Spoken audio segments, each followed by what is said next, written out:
Hello, Kimera Hashiv and Jews, Mr. Joseph and Zmovali. Paisley. Hi, SKOH-hawch and Jew. It's cloudy today. Hi, SKOH-hawch. Shaw a Vown-ree Victoria. Shaw a Vown-ree Victoria. This is Queen Victoria.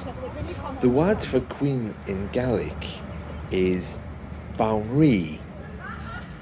When it's lenited, it becomes Vown-ree. Now, it sounds a little bit like marry, but with a more of an O sound.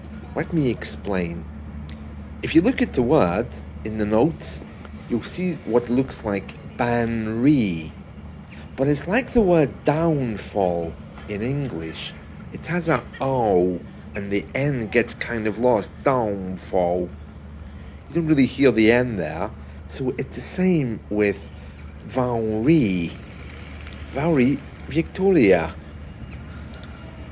And the next part I want to tell you is HAH-nik, she, HAH-nik, she came. HAH-nik, she came. Go Paisley and in 1888.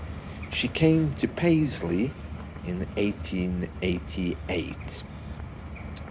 Shaw Vown-ree Victoria, HAH-nik go Paisley and 1888. Be careful of that word queen with the O sound. Remember, there is an N in there which you can just about slightly hear. Vown-ree gets kind of lost, just like the word downfall if you think of an Englishman and his accent. There we are. Yeah, it's very cloudy today. Hi, SKOH-hawch. SKOH-hawch. It's cloudy today in Paisley. Tapalet, Martian Let's.